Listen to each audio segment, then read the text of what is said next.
turn it up. Yeah. Clock eyes, Uncle Dave. It's a dynasty. It's a dynasty.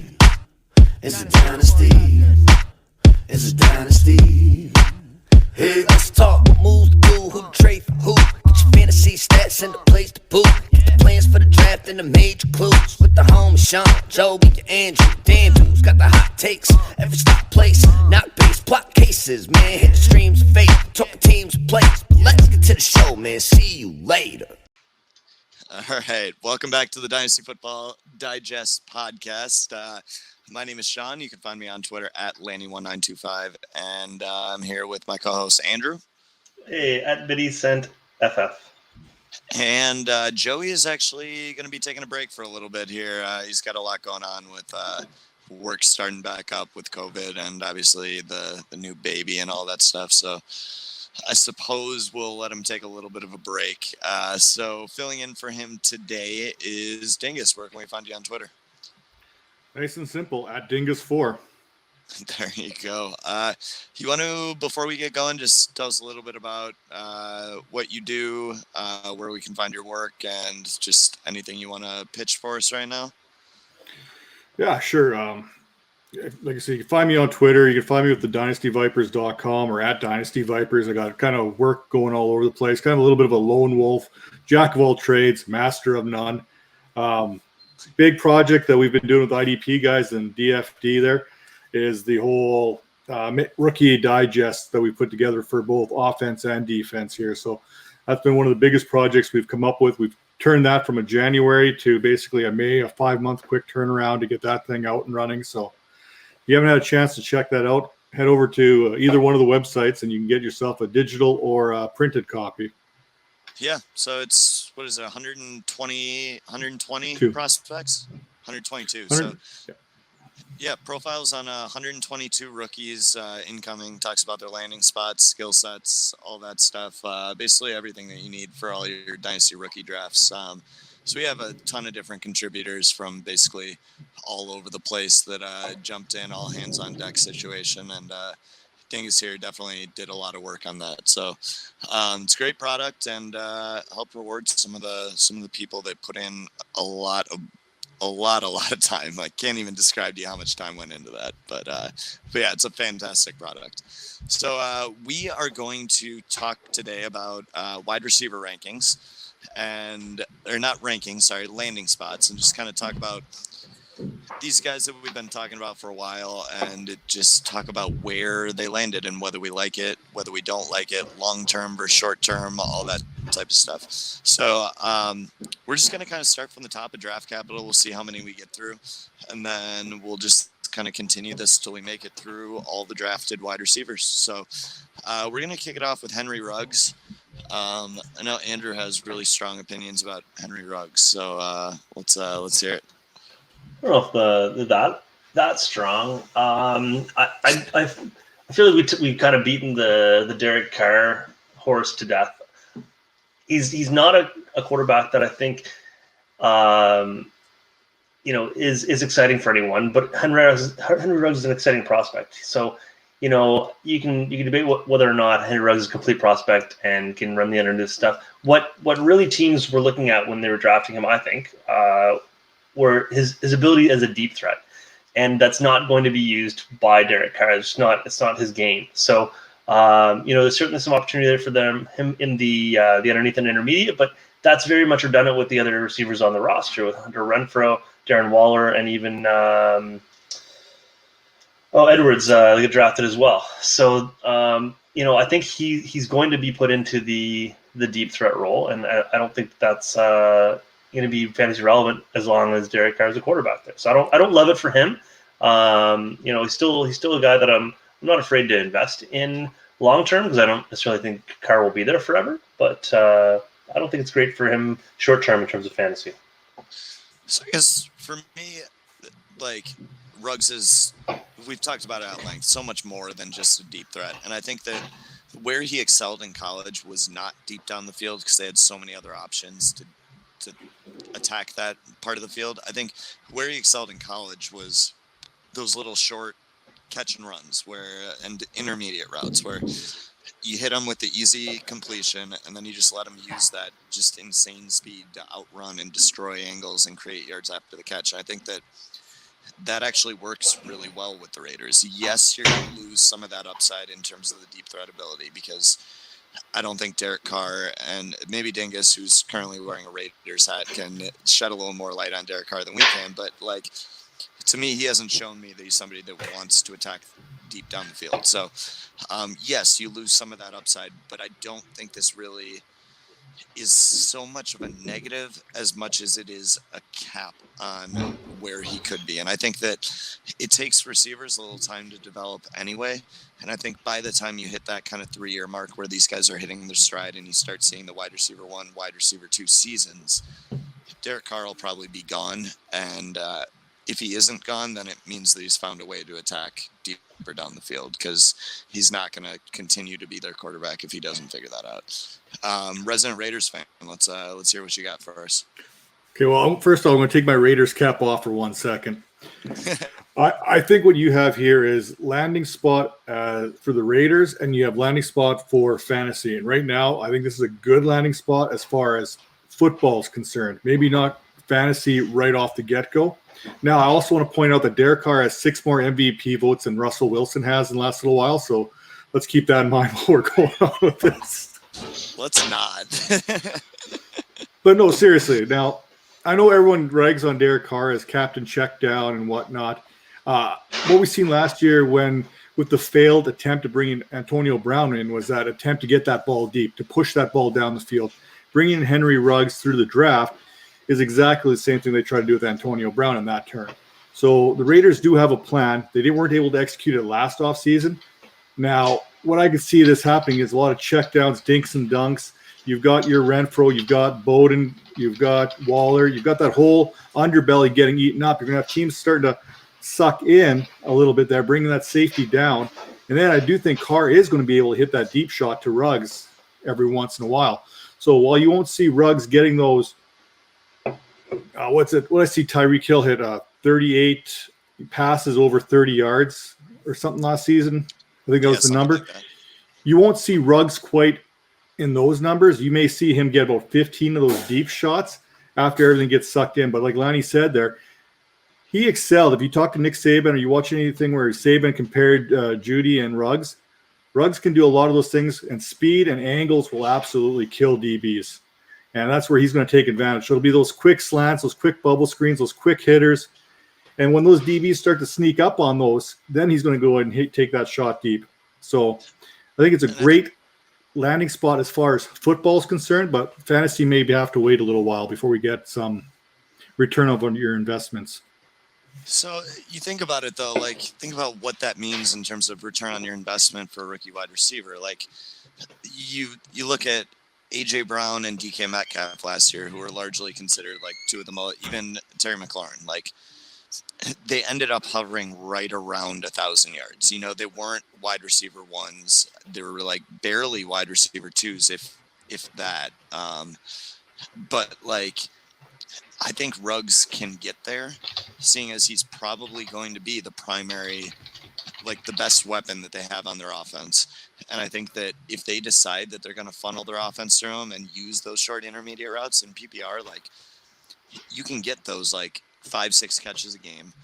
And if he can take one to the house every other game, like that's pretty stellar production, I think, for a rookie wide receiver. Like, I think there's a little bit of a just misconception about what rookie wide receivers do, because like they don't typically end up as wide receiver 1s, wide receiver 2s. And if they end up as like a wide receiver 3, even like a mid wide receiver 3, like that's a successful rookie year for most rookie wide receivers. So I don't mind Ruggs projecting him to do something like that his rookie year. And see, I think we're going to see a lot of struggling that rookie year, especially with training camps getting pushed back, with everything that's going on. They're not getting into the buildings right now. They're not getting on the field. They're not getting accustomed to the pro game right now. So DK, AJ last year, 1,000 yards was pretty good. I don't think we see anyone touch that even this year because of how everything's getting pushed back. So I think there's a fade on rookie wide receivers, especially if you're looking at redraft leagues. Yeah, you're probably right. But, I mean, I guess I'm trying to put into perspective what a successful rookie year is. And I think that what's going to happen here, too, is that you're going to see a real advantage to the players that end up on an offense where they can funnel and manufacture targets. And I think that because, like, there's even Jerry Jeudy. So you look at Jerry Jeudy, if he goes out there and he struggles early, he's just not going to get targets, you know. You look at CeeDee Lamb, same thing. There's other options, and they're not necessarily that, like, receiver that is going to get those gadget-type plays. You look at someone like Ruggs, and if he's struggling, they're still going to try and find a way to get him involved in the offense. They'll run those bubble screens. They'll run drags, slants, that stuff. And I think that there's a lot lower risk with Ruggs in his rookie year than there are some of the other guys, just because I think that they could just get phased out. Well, you look at competition for targets even, right? You got Judy with Sutton. You've got Lamb with Cooper and Gallup. You've got Ruggs with Brian Edwards and Tyrell Williams. Are you kidding me? Tyrell Williams? Come on. Yeah. No, I hear you. Andrew, just want to reel in your enthusiasm a little bit. So Sean, at one point I think you said if he can get 5 to 6 catches per game, like that's 80 to 96 catches in a season. That's not a rookie workload. That's overly optimistic. I think if you can get him, 3-4 catches a game, you're ecstatic. Also in terms of being effective underneath, I absolutely agree with you. He's a complete receiver. He can be used underneath, but he would have had the same opportunities underneath, I think, in any system. So in that sense, I don't think that the landing spot is advantageous to him. And so again, to Dingus's point that they wanted to throw the ball deep last year, but they lost Antonio Brown, but they'd also brought in Tyrell Williams to be that deep threat, right? And I think he had a ridiculous streak of games last year where didn't he have a touchdown in like 6 or 7 straight weeks? Yeah. But what would you say his depth of target was last year as the reigning deep threat on a team with no other deep threats? Well, he did score a couple of big post plays there. They got him out on those post patterns. They caught a couple big ones there. But other than that, Tyrell Williams isn't exactly a speedster by any stretch of anyone's imagination. See, I thought that's the way. So I don't know what his 40 was, but I thought that's the way that he was used in by the Chargers previously. Before was he not a deep threat? Well, I think with the Chargers used him when the Chargers were using him, they also had Keenan Allen opposite. So you're getting a lot of single coverage and not a whole lot of rotating the safeties over to him. With the Raiders last year, he was their number one, and he is not a number one. He's a fine guy one-on-one where he can make a quick move to the post. But so how many receptions did Tyrell Williams have last year? I've got him at 42. I'm not 100% sure if that's correct. It doesn't give a year. I'm on a site that doesn't give the year. Also, we should probably pour one out for Pro Football Reference. They're changing to a subscription, $100 a year. Oh, I didn't hear about that. Yeah, I found that out yesterday. It's sad. Which is like what, 160 Canadian? Exactly. See, and I guess like these targets have to go to somebody. And I think now that they've spent draft capital on somebody, that person's not leaving the field. We're not going to see a rotational door of wide receivers constantly, Sure. I think they're going to want to funnel them. So if you get 2 manufactured targets a game and you can get 3 regular targets, suddenly you're looking at 5 receptions a game. That's a game. Sorry, this is a little slow. 2019, I had 42 receptions on 64 targets. But I have him as a depth of target of 6.8, which is not by any means a deep threat, but he was their deep threat. And I don't even think that – I think Antonio Brown is another guy. He used all levels of fields. I don't think he was brought in specifically to be a deep threat. I believe that Tyrell Williams was meant to be the deep threat with a more complete receiver, demanding coverage underneath so that he gets those looks. So I just don't think that the deep ball is a part of their game plan with Derek Carr. That's why I'm not optimistic about Ruggs. Yeah, I guess I I think he probably ends up above 60 receptions this year in that offense. Well, I'll And say this, that's optimistic. That's 4 game. I'll say this: Derek Carr will definitely be better than Jimmy G.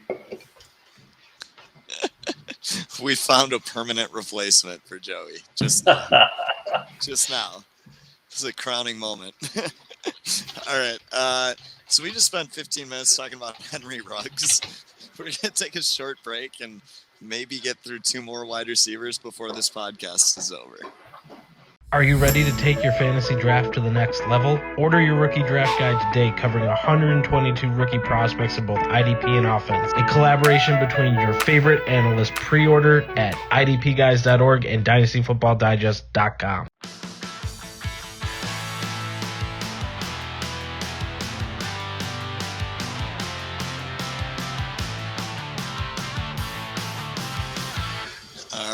We are back, and we are going to talk Jerry Jeudy now. So Jerry Jeudy landed on the Broncos. I know Andrew had strong feelings about Jerry Jeudy. If you want to kick us off here.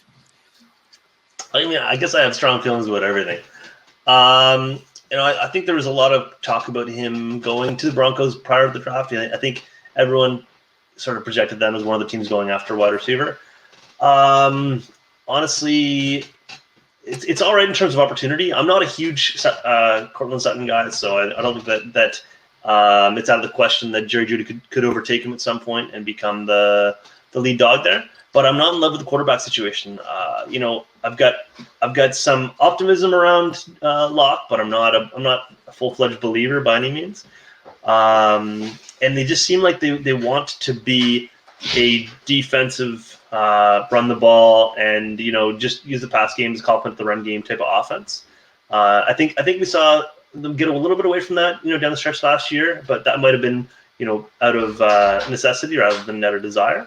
So in terms of opportunity and talent around him, I don't think it's the best spot for him. But I guess when you're dealing with top drafted rookie wide receivers, they're usually not going to fall into the best spots because the teams with top quarterbacks aren't picking early enough to grab them. So I think it could be worse, but I'm okay with it.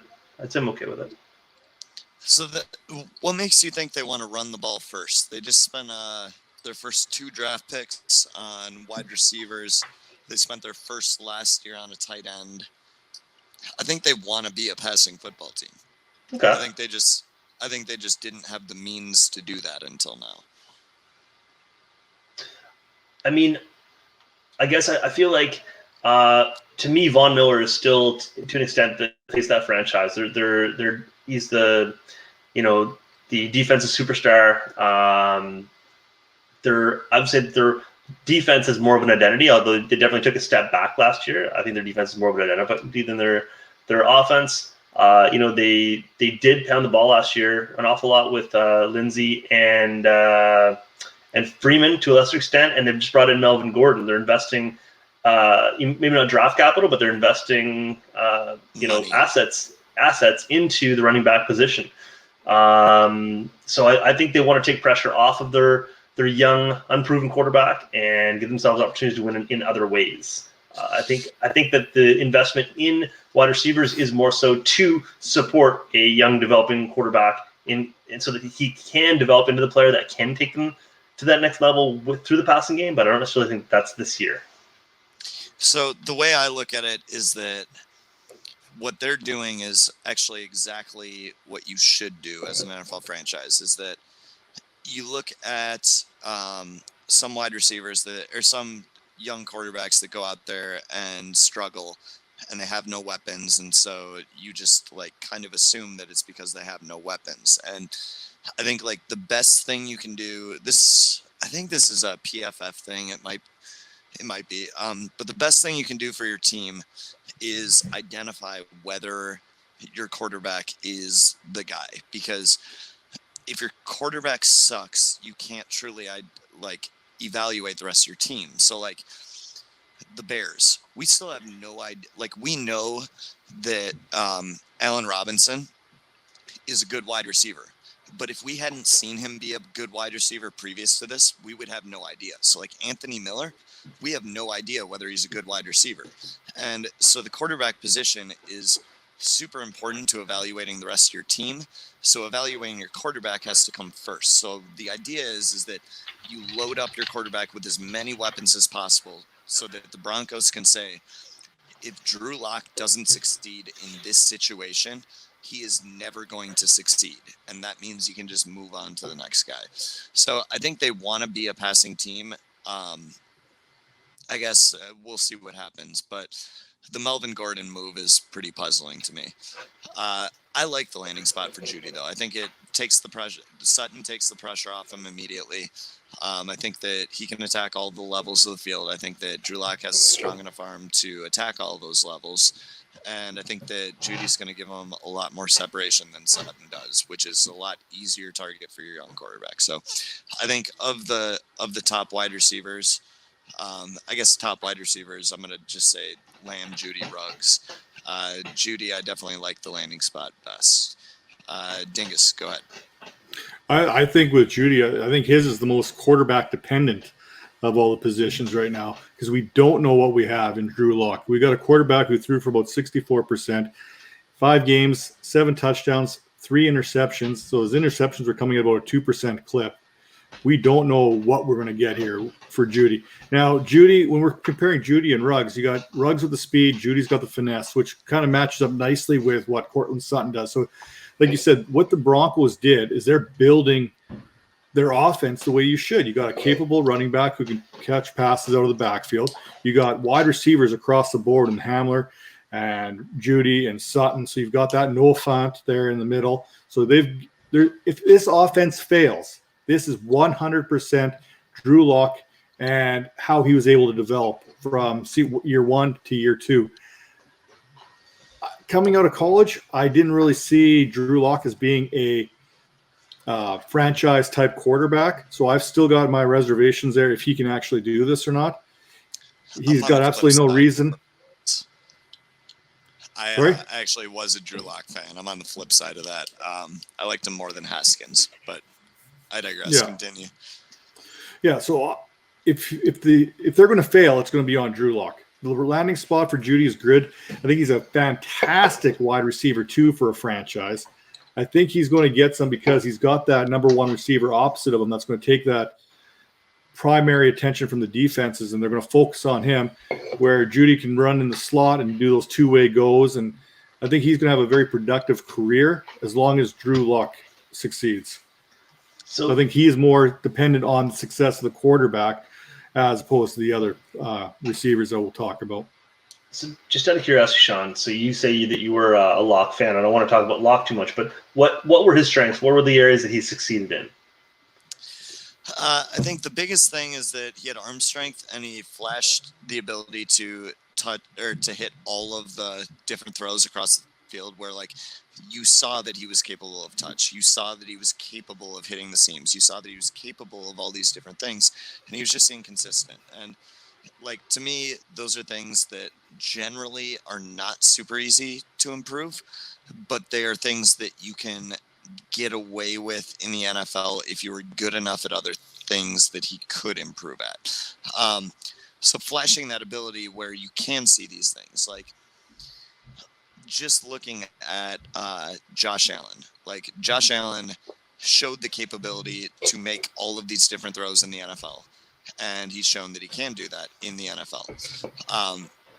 He, however, came with the baggage of the worst decision-making of any quarterback I've ever seen, which very similar to Jordan Love, where, like, I think as my brother put it when we were scouting for the big board, like, if you told Jordan Love that linebackers exist, like, it'd be like telling a kid that Santa Claus exists. You know, like, it's just this shocking moment because he just doesn't see them ever. Like, he just throws it as if linebackers aren't there at all. So I don't know. It's, to me, Drew Lock had a lot of tools, but he wasn't quite there. So, like, he definitely wasn't a first-round grade for me. Like, I wasn't first-round Drew Lock, but I also thought Haskins should have been a third rounder. So the reason I asked is because while I think that, Jeudy again is a very complete receiver, I think he can do just about anything. I think where he's going to succeed the most is sort of in the intermediate levels, because his route running is going to allow him to get open in those areas of the field, regardless of coverage. And so I don't necessarily see arm strength as being the critical factor for success at those levels. Whereas some of the other things you mentioned, I do think that touch, having some timing, being able to throw guys open, anticipation, things like that, reading defenses. So I think that makes me a little bit more optimistic for him. So I think the big thing is that Sutton doesn't separate.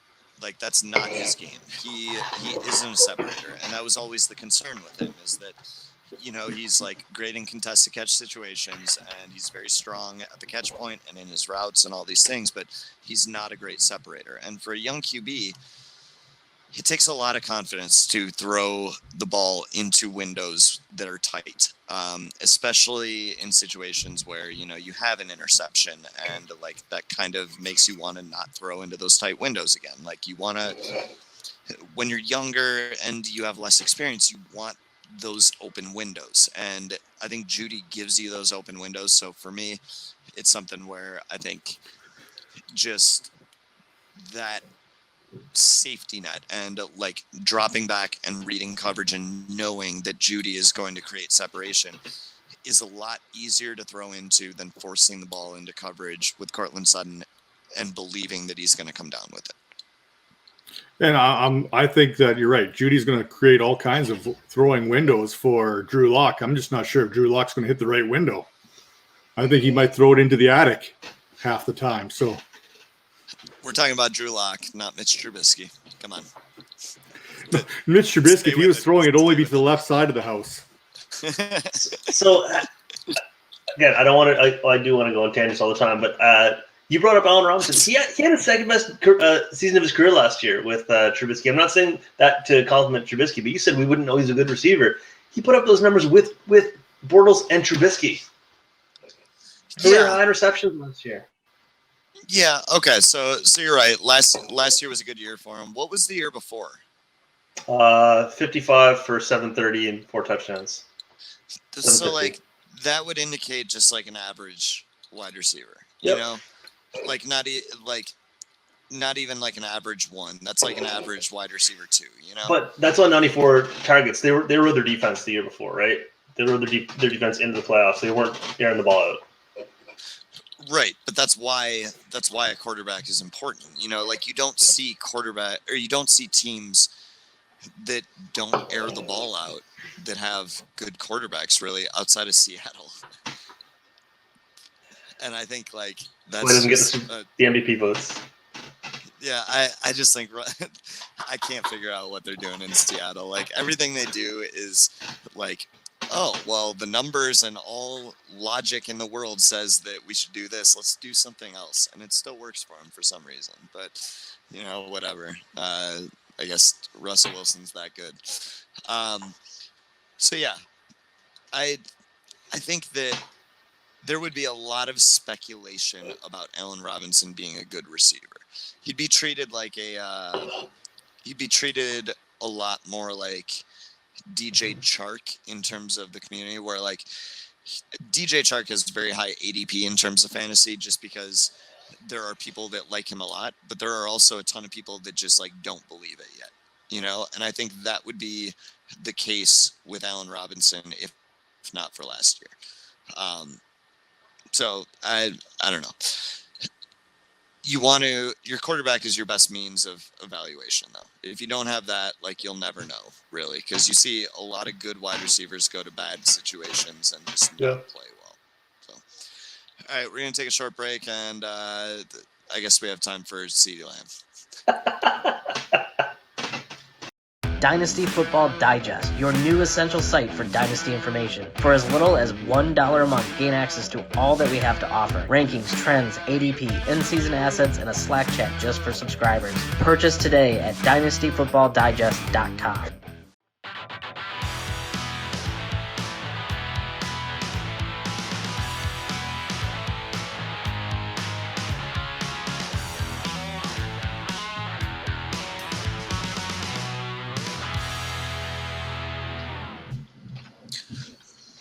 All right, we're gonna squeeze one more wide receiver here in before we're done.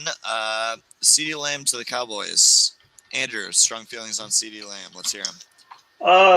Of these three, I'd say that I like the landing spot for him best because I think that he has the best quarterback. I guess is the biggest thing. I think that he, like any wide receiver, he's going to take a little bit of time to get going, but I think he's going to be relevant year one, I believe. It's really unfortunate because I like Gallup quite a bit, but I think there's very little chance of Gallup being able to hold him off, and given Cooper struggles to be consistent, I could see Lamb by the second half or third quarter of the season being the most reliable Cowboys receiver. So I love it. I'm not afraid to buy Lamb at this point. How early will you take him? In terms of like rookie draft or like startup? Rookie draft. So it depends on team makeup, and most of the leagues that I've drafted, I have much more need at running back, and I tend to draft running backs. So I would probably say up in the top 5. Let's say you're doing a startup draft and you're starting with a rookie draft, so you have no players on your team. Oof, that's tough. I would be tempted in that very specific situation to say probably 4. I'd probably take him 4th. I'd take him after. So you got Jonathan Taylor. Yep. You got Clyde Edwards-Helaire. Yep. And you got Chase Claypool. Yep, for sure. You got to get those tight end converts in early. No, Dobbins is my RB3. Okay. I've wavered a little bit from Akers. I'm on the Dobbins train now. Of course you are. This honestly, like, I'm the same way, where like I just one day just thought about it so much, like before the draft happened, that I was like, I'm just doing it. Like, Clyde Edwards-Helaire is my RB1, and like that's the way I feel, and everyone else can suck it. And I'm gonna put it out there, and I'm just gonna get abused for it, and that's what's gonna fucking happen. And so I threw it out there. It was like I've been dicking around between Swift and Dobbins, like back and forth, and Taylor in the mix, based on landing spot. But like realistically, like it's Clyde Edwards-Helaire. What am I doing here? And so I just put it out there. But this year, just a lot of bouncing around on all of the different positions for me. Getting off track here though. So this is how we don't make it more than 15 minutes. Yeah, this is how it happens. This one's my bad though. I just took a whiskey shot and I'm just like chatty right now. What are you feeling about CeeDee Lamb though? You know what? With CeeDee Lamb, I had him as my second-ranked wide receiver in this draft class. We won't get into my number 1 right now, but I might again, have to bring you on for a guest spot next week just to get your take on the next one. But I think he landed in what you would consider the best all-around spot there. He's got a quarterback for at least another year, maybe. And he's got a couple of solid wide receivers with him. I think they're going to bump Cooper into the slot where Cooper's even more effective, which would help definitely better there. They'll get Cooper off. Where Cooper struggles is when he's got that number 1 corner on him. They're not going to be able to bring the number 1 corner inside on the slot very often, so it'll make him much more effective. And then you've got Lamb and you got Gallup on the outside. We know that I think Witten had 82 targets. I think Cobb had another 82 targets. Those are all vacated. So there's no reason that Lamb can't see 80-plus targets as a rookie. Those should be there for him with a quarterback, even though they got Ezekiel Elliott, who's going to grind in the running game. It's almost like the Cowboys want to get more into the passing game to kind of devalue Elliott, so to speak. I don't know what the whole reasoning is there, but they were going to line up 3 wide receivers. You're right. They can swing them in whoever they want. But for me, Lamb lands in a great spot there. I know people compare him to Hopkins. Let's pump the brakes there a little bit on that. Just because he's slow like Hopkins doesn't mean he's going to be DeAndre Hopkins. They both have dreadlocks. Yeah, there's a lot. There's a lot of similar things slow there. dreadlocks. I don't see what the difference is. So I'm a little less enthusiastic about the landing spot than you guys. Short term, long term, I love it. Short term, I think that we're gonna see a lot of these guys struggle. So for me, like short term redraft and stuff like that, it's like, to me, I'm looking at the guys who are going to be force-fed targets. So like Ruggs doesn't have a whole lot else going on there. If they want to throw the football, Ruggs is one of their best options. Judy. If Judy struggles early, they still have Sutton, and they also have another rookie in Hamler, and they still have Noah Fant, and they can run the football. Lamb, like, you have Zeke, you have Gallup, you have Cooper. There's a lot going on there. And if he struggles, he can just be completely phased out, and that's fine. Ruggs, like, if Ruggs struggles, he's still going to be on the field. He's still going to get targets, and I think we're going to see struggles. So that's not to say that all these guys will struggle, just that I think that's a risk we don't really have to worry about with Ruggs. So short term, I think it's a little more hazy for Lamb. Long term, I really like it. Real quick, though, I do want to bring up, when you talk about vacated targets, that's something that is an interesting conversation to have, because for me, I've never really subscribed to the vacated targets theory, because I think that you may have the same number of targets across the board, and like a team will have the same number of targets available each year. That doesn't mean that if two wide receivers leave, that those targets are available for a new wide receiver to step in, because I think that those targets are going to go to whoever is open. So it's not like somebody just steps in and those targets are immediately available to this wide receiver. It's more on a play-to-play basis. Whoever is open is going to get that wide receiver. So I think you redistribute all of the targets across the board when those guys exit the game. At least that's just kind of the way I look at it. Especially when one of the departing receivers is Randall Cobb, because they're not drawing up plays to get him the ball. Dude, they're going to be drawing up plays to get Randall Cobb the ball in Houston this year. Oh, God. Put it in the bank. So here's something I always struggle with here, too. Scouting the player, not the helmet. Baylor's been a bad one for us over the years, where the guys are fantastic in college. You want to get into them, from Josh Gordon, K.D. Cannon. All these players have come out of Kendall Wright, out of Baylor. Corey Coleman? Corey Coleman, I hated all these guys out of Baylor, aside from Josh Gordon. That's what I'm saying. So we got all, everyone gets excited. Denzel Mims. I'm sorry. I kind of, it's like, I want to like you, but Baylor's burnt me. Oklahoma's no different.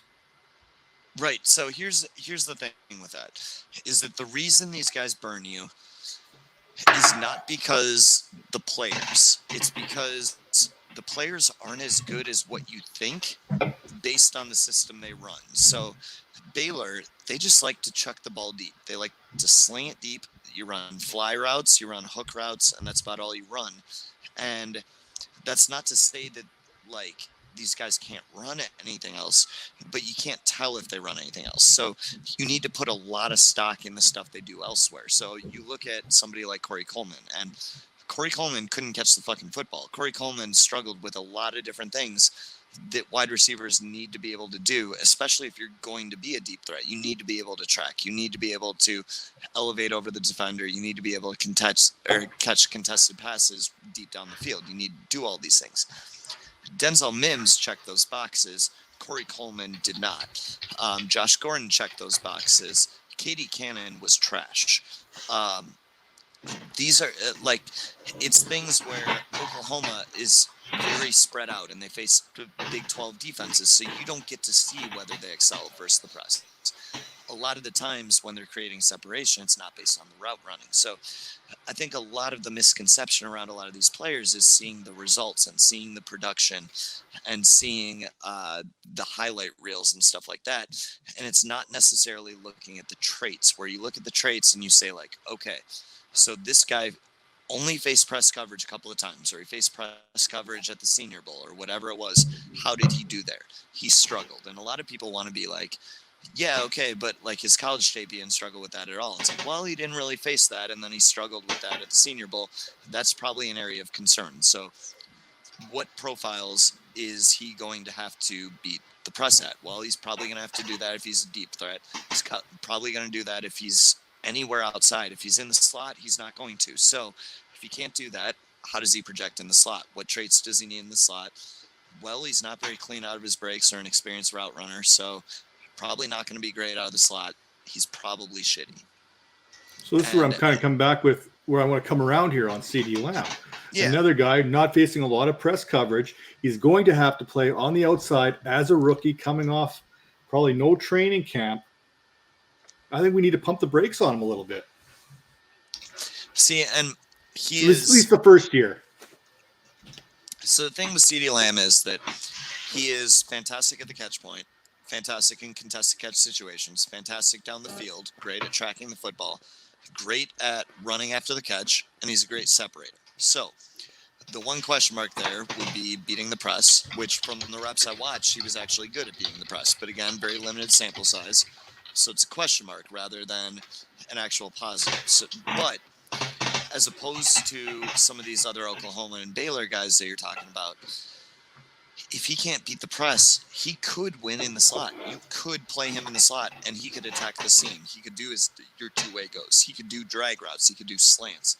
He can do all these things. And against the press on the outside, if it takes him a second to beat the press, he can still take a second to beat the press, beat him inside, shield the defender, and catch those slants the same way Michael Thomas did for his rookie year. Like, he wins in so many ways that the things that are question marks for me are not very concerning. And the concerns are just whether the coaching staff uses him properly. And that's a concern with every coaching staff for me, especially the Vikings with Justin Jefferson, which we'll talk about next week. Any other thoughts on CeeDee Lamb here? Are you sure we'll get to Jefferson next week?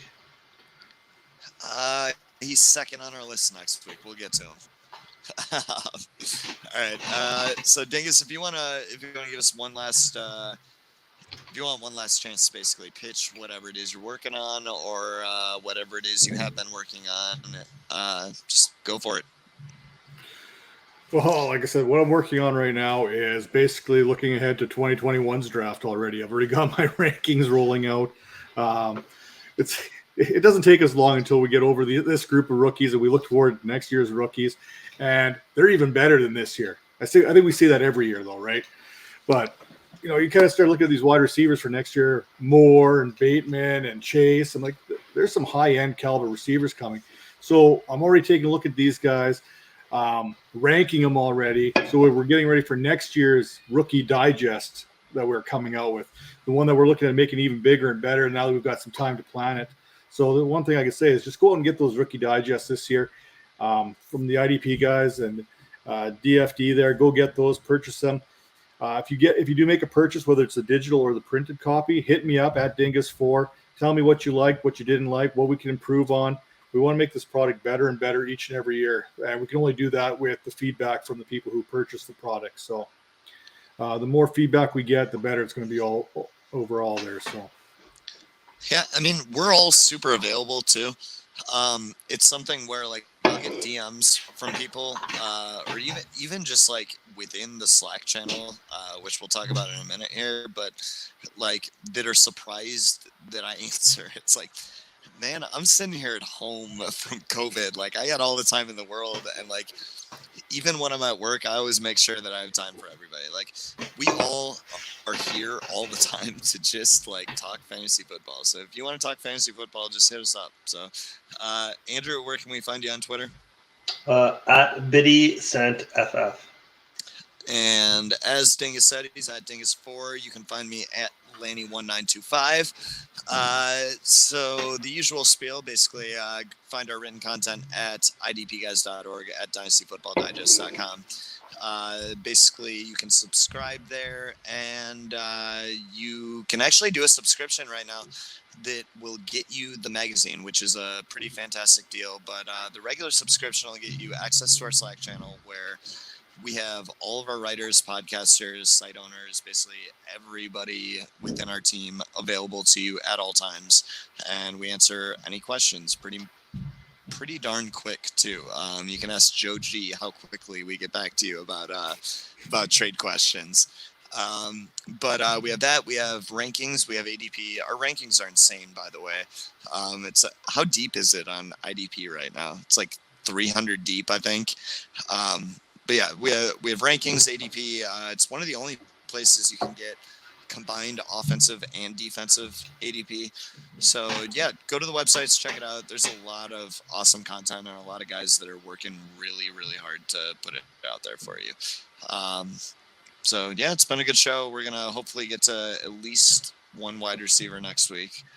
We'll see what happens, but we have one of our new writers coming to join us next week, and that should be pretty interesting. I actually haven't had a chance to talk to him in person. I've been chatting with him online, obviously, but we're going to get to hear a lot from him and his opinions on a lot of these players. So check back with us next week, and yeah, enjoy your weekend. The IDP Guys is your #1 resource for IDP information for your fantasy leagues. For as little as $1 a month, get access to all that we have to offer: rankings, ADP, trade calculator, in-season assets, and a Slack chat to get personal help all year round. Purchase today at idpguys.org.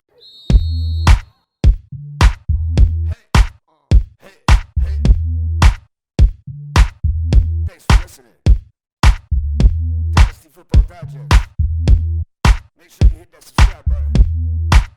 Nasty A, got you, homie. Good production right here. We the Digest Network. And my name's Clockwise, of course. Shout out to Uncle Dave on the beat.